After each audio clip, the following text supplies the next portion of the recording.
SAWAC Radio, Veritas Audire, transmitiendo desde la parroquia de la Inmaculada Concepción, en el municipio de Zapotlán de Juárez, Hidalgo, presenta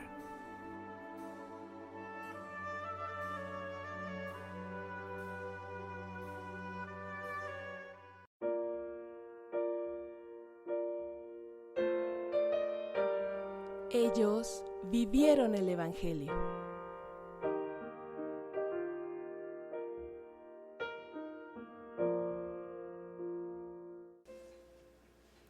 Hola, ¿qué tal? ¿Cómo están? Bienvenidos a una emisión más de su programa Ellos vivieron el Evangelio. En medio de una total algarabía que se vive en el país, con motivo de la visita de el primer Papa latino, Jorge Mario Bergoglio, mejor conocido como Francisco, no podíamos dejar pasar la oportunidad de comentar algo acerca de la visita de este hombre que bien puede ser protagonista de este programa, ya que se trata de alguien que viene a darnos un mensaje, a darnos un ejemplo, y lo digo entrecomillado, de cómo vivir el Evangelio. A través del contacto que ha tenido con los diferentes estratos de nuestra sociedad, políticos, obispos, indígenas, enfermos, sacerdotes, religiosos, religiosas y seminaristas, jóvenes, presos, empresarios y migrantes. A cada uno les ha hablado fuerte, les ha hablado claro, les ha dicho cómo se vive el Evangelio.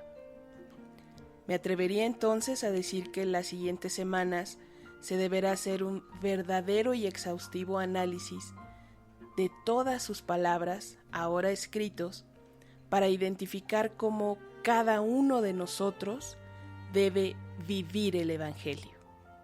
Enorme tarea la que tenemos entonces.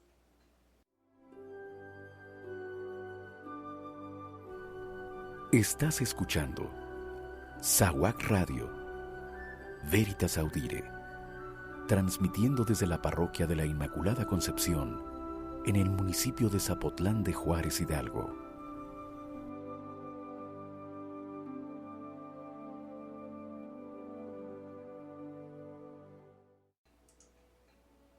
Estamos de regreso en esta emisión de su programa Ellos vivieron el Evangelio, agradeciendo el favor que nos hacen al sintonizarnos semana con semana.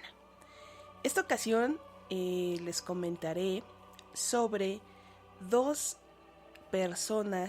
personajes muy importantes dentro de la iglesia, pero realmente desconocidos en nuestro círculo de santos de alto rating. Y por ello he pedido al padre Benito Pimentel nos haga favor de asesorarnos en algunos aspectos de la vida de San Cirilo monje y San Metodio obispo. Ellos son conocidos como copatronos de Europa. Padre, ¿cómo está? Bienvenido nuevamente a su programa Ellos vivieron el Evangelio. En esta ocasión queremos solicitar su apoyo para que nos despeje algunas dudas sobre los aspectos de la vida de San Cirilo monje y San Metodio obispo. Hola Claudia, ¿qué tal? Saludos a todos los que te escuchan en tu programa, que ya se está haciendo famoso, está agarrando rating. Eso es bueno porque nos das a conocer la vida de los santos de una manera amena. De eso se trata, padre, de que sea algo muy ligero y algo que sea fácil de recordar, porque a veces únicamente festejamos o acudimos a escuchar la misa porque se conmemora o se celebra algún santo y ni siquiera conocemos qué fue lo que hizo, cómo vivió o de qué manera nos ejemplifica el Evangelio. Esta ocasión, como le comentaba, vamos a hablar de los santos Cirilo y Metodio. Las vidas paralelas de estos dos santos, hermanos del siglo IX, adquieren relieve de trascendente actualidad en el siglo XXI, Son ellos no solo apóstoles de los países eslavos, también son portaestandartes de la fidelidad a Roma en los tiempos turbulentos que preludiaron el cisma oriental. Padre, ¿qué es eso del cisma oriental? Sí, mira, Claudia, esto tiene que ver con la historia de la iglesia, incluso con la misma eclesiología. En la época de Constantino, cuando Constantino empieza a sentirse ya enfermo, toma la decisión de dividir el Imperio Romano bajo dos capitales: Constantinopla en el oriente y Roma en el occidente. Es así como surgen los dos imperios, el romano y el bizantino, de ahí la palabra Bizancio. Obviamente, al dividirse el poder político, también empieza a surgir o se empieza a hacer latente en la iglesia la división de la iglesia de Occidente y la iglesia de Oriente. Van a pasar años después de la muerte de Constantino para que surja este cisma de la iglesia. De hecho, el que empieza a promoverlo es un hombre llamado Focio. Ok, bueno, puestos ya entonces en contexto, les comento que los hermanos Cirilo y Metodio nacieron en Salónica, hermosa y antigua ciudad de la Macedonia griega. Fíjate, Claudia, esa ciudad Salónica es bien importante ya en los tiempos bíblicos, porque los habitantes de Salónica son los tesalonicenses. Y entonces, ¿quiénes eran los tesalonicenses, Claudia? A quienes Pablo les dedicó 2 de sus famosas cartas. Así es, la primera y la segunda de los tesalonicenses. Ya esa ciudad está marcada por los rasgos del espíritu, ¿no? Bueno, ya al menos tenemos un poco más de identificado de qué se trata, ¿no? Ya podemos relacionar a los tesalonicenses con la ciudad de Salónica, así es. Ok, esta ciudad se distinguía por su carácter cosmopolita. Los tesalonicenses aprendían con gusto los más extraños idiomas, gloriándose de poder entender hasta los bárbaros del norte y mantener activo el comercio con las regiones más recónditas de la Panonia, de la Misia y de la Dacia. Son regiones de Grecia, del mar del Peloponeso, de la península incluso balcánica.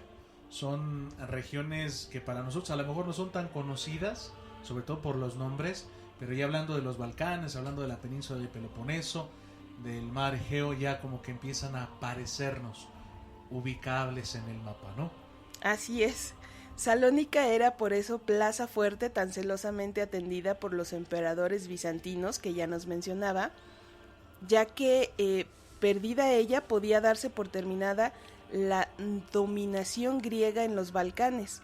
Eslavos y búlgaros intentaron varias veces apoderarse de Salónica, pero en su fracaso llegaron a establecerse pacíficamente en los suburbios de la ciudad. Entre estas gentes sencillas aprendieron los 2 hermanos el difícil e inculto idioma eslavo. Así es, Claudia. De hecho, fíjate, algo interesante de ellos es que podríamos decir, ellos toman muchos años antes del Concilio Vaticano II la iniciativa de traducir la Biblia al idioma eslavo, como para decir, los eslavos en aquella época eran considerados bárbaros. Entonces decían ellos, vamos a evangelizar a los bárbaros desde su propio idioma. Traduzcamos la Biblia al idioma eslavo. Algo que durante muchos años en nuestra iglesia estuvo prohibidísimo, ¿no? A nosotros ya no nos tocó vivir, pero a lo mejor a nuestras abuelitas todavía sí. La misa en latín, el evangelio en latín, las lecturas todas de la misa en latín, la Biblia en latín, ¿no? Y entonces uno no entendía absolutamente nada ya, porque la mayoría de nosotros no hablaba el latín. Así es, por eso es que para el continente europeo estos hombres son tan importantes, porque a pesar de ser hijos de un hombre de rango militar, de nombre León, ocupaba un alto cargo de lugarteniente, era general, hombre versado no solo en asuntos militares, sino también filosóficos y religiosos. En su biblioteca abundaban las obras de los santos padres, particularmente las de San Gregorio. San Gregorio de Niza. Sí, imagínate, por ejemplo, yo creo que ellos tuvieron una cuna que realmente les favoreció. Así es. el crecer en cuestiones de letras. Exactamente. Porque ya con un padre filósofo, con un padre teólogo, además, porque tenía los escritos de los padres de la iglesia, los padres griegos de la iglesia, ellos van leyendo, seguramente se empapaban en las tardes de lecturas tan hermosas, y entonces ellos fueron analizando, fueron creciendo, fueron viendo cómo poder transmitir todos esos escritos a gente que no hablaba ese idioma, cómo podérselos hacer llegar. Así es. Muy joven, Metodio fue nombrado gobernador de la provincia de la Macedonia Interior, en las fronteras de la actual Albania, donde ya se establecían los eslavos. Allí conoció el espíritu y las necesidades de este pueblo. Su hermano Cirilo inició sus estudios en Salónica. En ese tiempo leía y releía las obras de San Gregorio, aprendiendo de memoria sus maravillosas composiciones poéticas y aspirando a la sabiduría divina que brillaba en los escritos del maestro. Muerto prematuramente León, el padre de estos, cuando Cirilo tenía solo 14 años, fue acogido bajo la protección de Teoxtistos, canciller imperial y primer ministro de la emperatriz Teodora, quien le llamó a Constantinopla para completar allí su formación. Constantinopla estaba en el siglo IX, en el apogeo de su esplendor. Era efectivamente la capital del mundo civilizado y centro importantísimo de cultura cristiana. Metodio, siendo aún muy joven, ya fue nombrado gobernador de la provincia de Macedonia. Antes había estudiado jurisprudencia. También Cirilo se perfeccionó en toda clase de estudios de su tiempo. Los dos llamaban la atención por su gran erudición y no menos por su virtud, ya que de todos eran muy respetados y presentados como modelos. Metodio y Cirilo fueron enviados a diversas regiones con la misión de llevar la paz y la religión cristiana. Ambos conocían muy bien la lengua eslava y trataban de aprender cuantos dialectos o idiomas se encontraban a su paso, para mejor poder dejarse entender de aquellos a quienes intentaban evangelizar. Al pasar por Quersón, San Cirilo encontró las reliquias del Papa San Clemente, justamente con el áncora que había servido para martirizarle. ¿Qué es un áncora, padre? Un áncora es una T que sirve para, o servía para unir algunas estructuras de madera o algunas estructuras de hierro. Digamos que es una cruz sin cabeza. Ok, y ahí fue martirizado el Papa San Clemente. Así es. Ok, y a raíz de eso, pues San Cirilo quiso trasladar estas reliquias a Roma.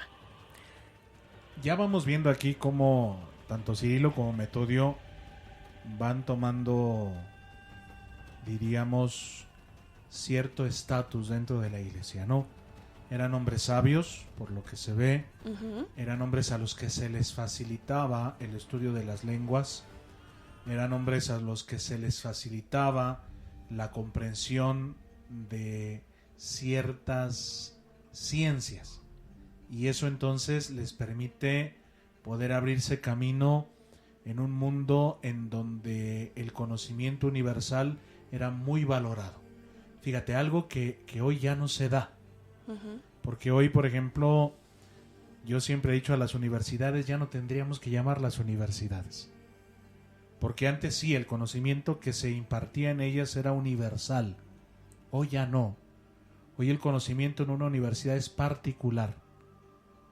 Todavía Cirilo y Metodio fueron hombres universales, su conocimiento era universal, su sapiencia fue haciéndose cada vez más rica. Y ellos mismos, a pesar de saber mucho, siempre fueron humildes, ¿no? Siguiendo incluso aquel adagio de Sócrates: entre más sé que no sé nada. Hombres respetados y presentados como modelos. Los dos ocuparon cátedras de filosofía y otras materias, llamando poderosamente la atención por su gran sabiduría. Pronto, el Papa y los obispos les encomendaron delicadas misiones para extender la fe de Jesucristo por diversos países eslavos, hasta tal punto que se dice que a ellos se debe la conversión de Bulgaria al cristianismo.